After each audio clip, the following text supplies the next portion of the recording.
Hi, I'm Janice Stanislas, your host for Uplift podcasts. This podcast celebrates Black History Month 2023 with the theme Celebrating Our Sisters, Saluting Our Sisters, and Honouring Matriarchs of Movements.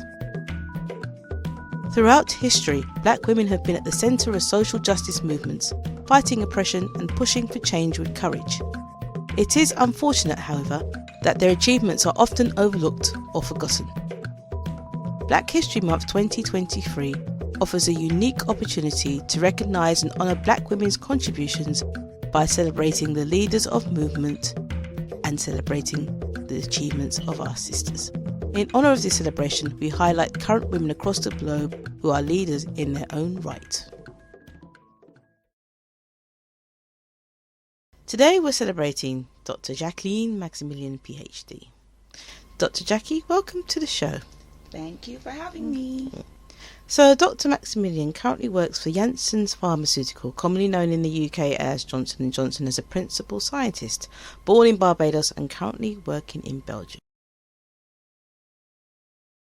So Jackie, tell us a little bit about yourself. So why did you choose this profession? That's a really interesting question, and I'm not sure if I chose the profession or the profession chose me.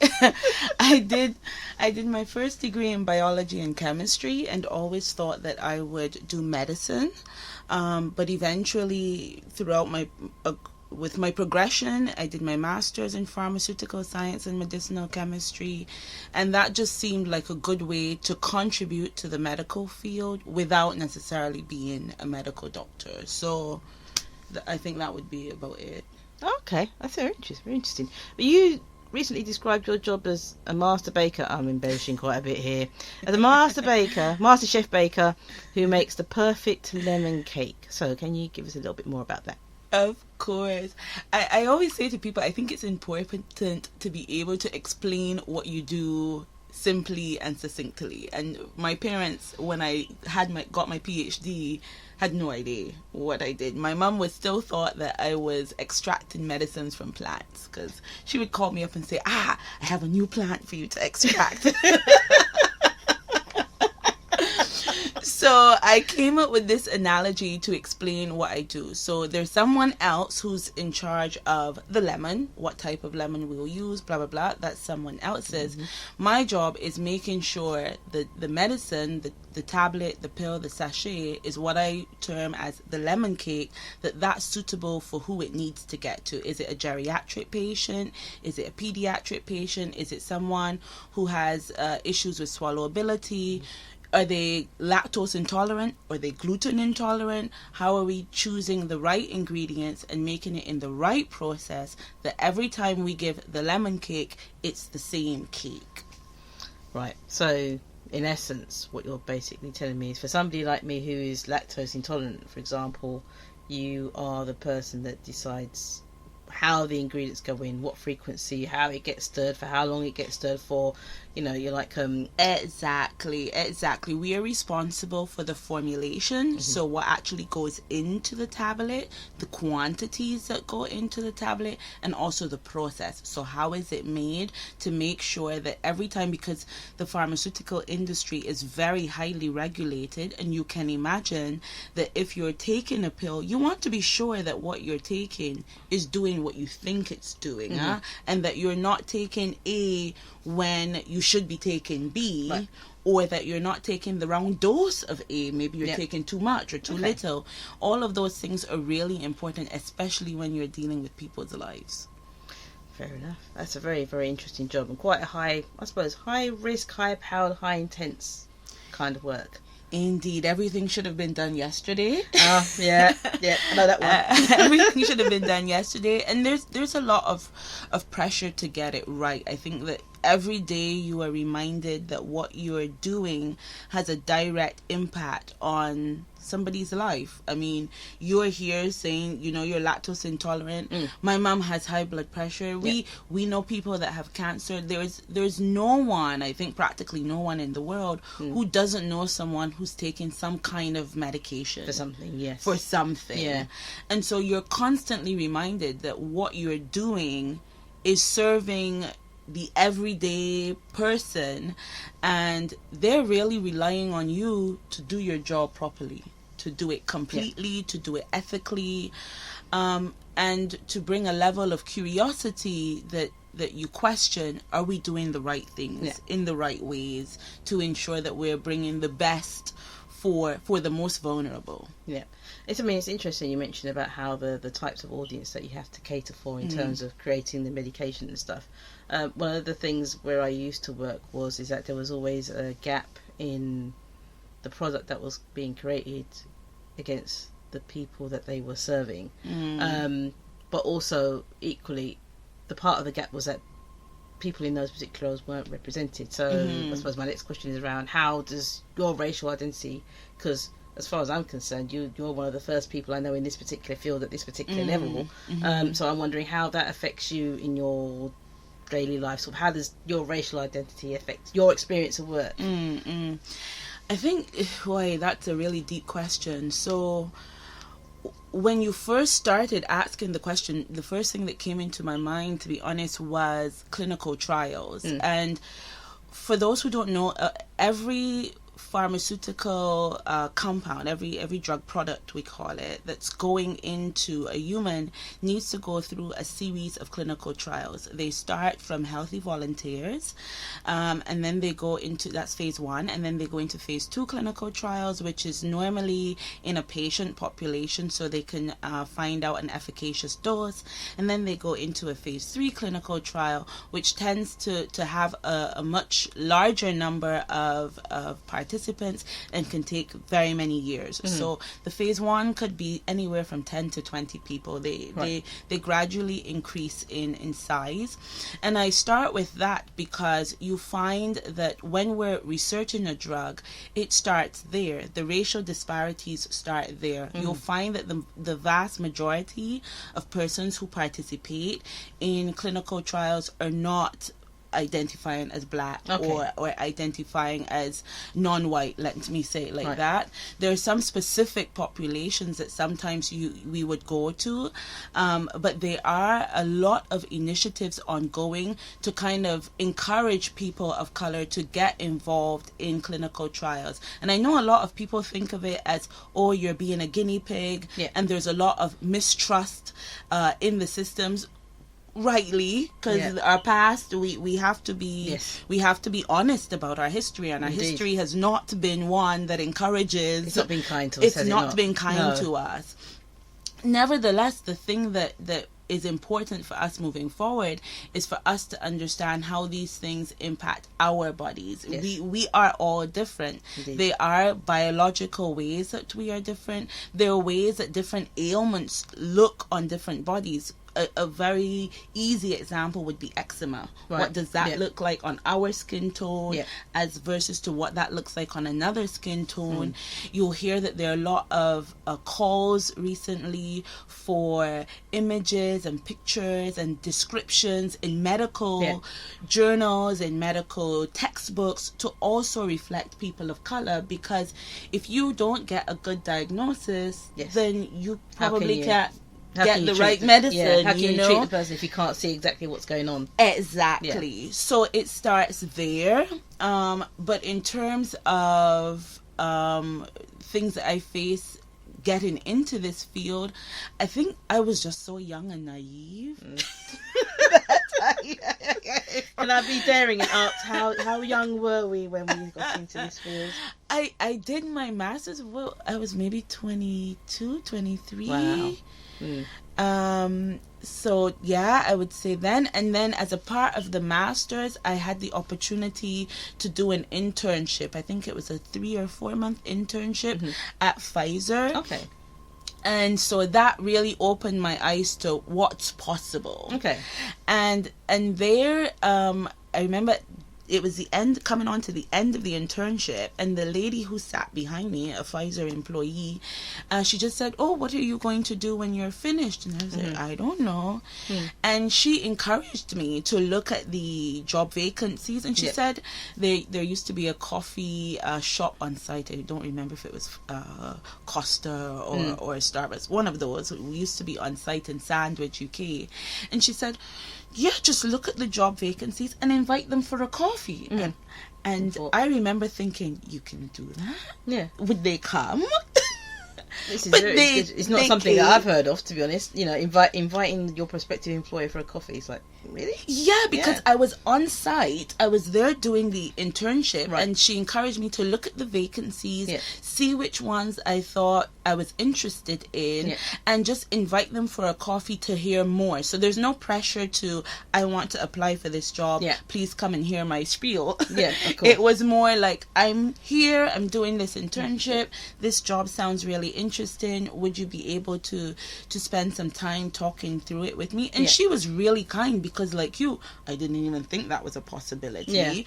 I didn't know, like, what should this email look like? Should I be like, "Hello, I am 5'4".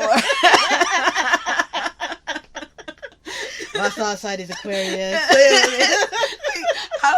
What do you do? Some people are really good at stuff like that, and some others not. You're not, you know. So that was how and people came. I think I went to 3 or 4 of those little coffee things.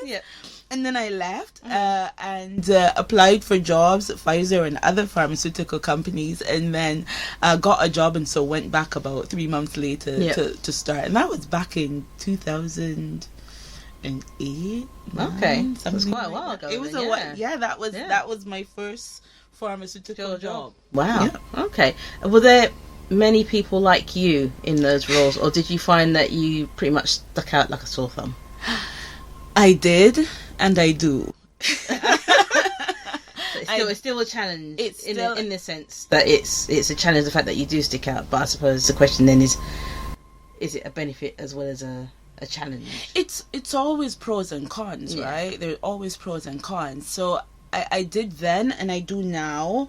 I must say that in the last couple of years since COVID, so in my position now, I'm the only black person. I identify as black, so I'm the only black person, and Black Caribbean in the building, and sometimes the only person that I would see for the week would be myself. Right. More recently, there is one other lady who's also there now, within the building, and I'm seeing some young faces as well now when I walk to the canteen. Okay. So that's also reassuring, and there's also a really vibrant African ancestry community where they're also inviting students from universities. They don't even need to be in the pharmaceutical industry to come to the site, and we just have talks about what we do. Right. If they're in finance, what are the opportunities in finance? If they're in science, what are the opportunities in science? If they're in marketing, what are the opportunities in marketing? Because it's some people have a visionary in that way, and others need to see it. Right. Okay. They, you know, like you need to see it to believe it, and maybe, and that's why when you asked me the first question, I feel like I fell into it because I never saw this role as a child. If you were good at chemistry and biology, you were a doctor. Yes. That was where it went. And instead, by kind of following your own path organically, what do I like this bit, I don't like that bit, and being open to trying new things and not being scared to say like, oh, it's gonna mean I'm have to go to England, I don't know anyone there, by myself. No, you know, take that opportunity, go see what comes of it, and all these many years later, and here we are in Belgium. Forget London, she's moved on. No, I'm always back. So you mentioned a little bit about motivation and what's kept you going in terms of, you know, if you see an opportunity, you're just going to go for it. I was just wondering, is there anything else that, in terms of motivating you when for example, you had some really challenging situations, what kept you going?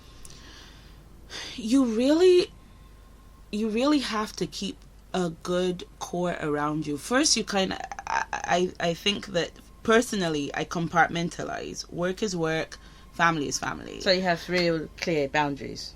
I try to. Right. I try to. It doesn't always work. But yes. But I try to. I try.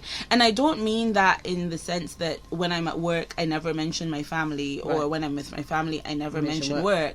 I mean in the sense that the things that you learn about yourself, you have to be able to be authentically you in both of those scenarios in a really organic way. So professionalism will always be professionalism. But that doesn't mean that because I'm being professional that I need to let certain behaviors slide. Right. Okay. So if I see something or hear something or something is said to me that I think is inappropriate, I'm going to call it out. Yeah. Now, it doesn't mean that I need to... Everybody's going to call it out in their own way. And my way is not the bombastic way. Sometimes. Are we talking bombastic side eye? The bombastic side eye. It might... At home, it might be the bombastic side eye. At work, At work, it might be like a... Say what? But I think that those things are important because when we talk about code switching, but I personally feel that if you have to code switch so much, it's exhausting and you can't maintain it. No. So there has to be not a thread, but a solid piece of authenticity that you take in both of those spaces. And that's what helps with longevity. I think that's what helps you to feel as though you're bringing your authentic self. And so even when things get hard, even when things are challenging, you've got your support systems around you, whether that's your family, whether that's maybe things are hard with your family and your support is work. Maybe things are hard with work and your support is your family. You know, there are always peaks and troughs in these relationships. And I think you just kind of have to take it with moderation. Right. You know? Okay. It just popped into my head that Janelle Monáe song when she says you walk on the tightrope. You know, so you don't get too high and you don't get too low. You just try to keep it. You try and keep it on the straight and narrow. As it were. You keep that balance because you have to have balance. Yes, it's going one way or the other. Too much, one extreme or the next is not good. It's not good. It's not good. So I was wondering whether you do. I mean, I know you mentioned talks and stuff to young people that are coming into Janssen around what they can do and opportunities for them. Do you do any other types of activities as part of a Black working professional theme, as it were? So there's that one that's linked to Janssen, but I also do mentor. I would say mentor on the side, but that's more people that you know via. Right. Okay. So very much a localized circle type stuff. Yes. But I think it's the question is provoking in the sense that I think it's nice for us to communicate with the younger generation about what they can accomplish. Right. I try sometimes because I think it's important to be authentic about the challenges. Yeah. They are challenges and you need to have a certain level of mental fortitude to not only exist but to thrive. Right. The point is not existence. No. We are here, we are smart, we are capable, we can do anything that we put our minds to, but is this what you want? Yeah. And do you want to thrive? And what are you willing to do? What is your unique perspective that you're bringing to the table? And sometimes we don't even realize our unique perspectives. No. In the sense that, for instance, I think historically, as I mentioned, if you're good at science or math, then you're a doctor. Yeah. And you're kind of encouraged to, okay, art, that's not, we're going for the doctor bit. We're not going for the artsy bit. Yeah, I suppose if you think about Caribbean parents, they're like, art doesn't pay the bills, but, being a doctor does, being a nurse does, being a teacher does. Sort of. Exactly. Yeah. Whereas now, when I talk to young people, I say to them, if you like science and you like art, pursue both. Yeah. who says you can't pursue both? You can. There are ways that you can incorporate the art into the science, or the science into the art. And those are really unique opportunities and really unique skill sets, and just the way of looking at problems and looking at things that comes from having these diverse points of views and these diverse experiences. And if you just go, I'm only going to do biology for the rest of my life, I think that narrows you quite substantially. Yeah, it's interesting you mentioned about the science and art thing, because as you was talking, I was thinking about, I don't know if you remember the chef Heston Blumenthal. Who combined science with cooking and then came up with all these fancy, what was it? He had the Fat Duck restaurant. Yes, exactly. Yes, he had all these fancy. Was it not 3 Michelin stars or something? I think it was. Yeah, I don't think it is in existence anymore. Oh no. Okay, there you go. Such is life. Oh well. Now, to round off, because we've been talking for quite a while now, I wanted to ask you about pearls of wisdom. This is the last segment of it. Just basically, if you could turn back time and speak to your, let's say, 18-year-old self, what would you tell her that would give her an edge to? So if you see her still going on the path that you are on now, as it were, what would that one little nugget of wisdom be that says, you know what, it's sort of like indoor plumbing, it's going to be big, sort of thing. Wow, one pearl. I think it would have to be go for it. Yeah.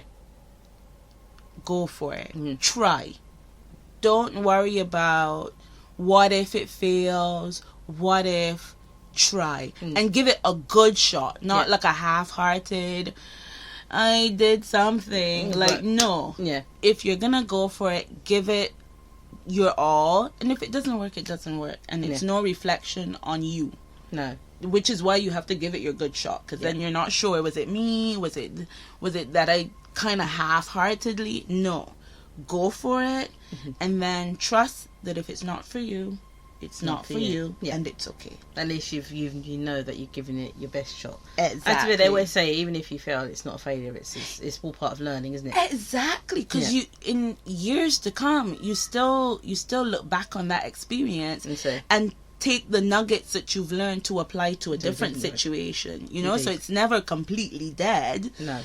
Which is why I say, give it your best shot. And if it's not for you, trust that it's not for you and move on. But the experience, for sure, stays with you. Okay. Well, Dr. Jacqueline Maximillien, thank you very much for attending my podcast. This is going to go out to our Octavia employees who are going to have a listen to it. And, enjoy the rest of your day. Thank you for having me. Bye. Bye.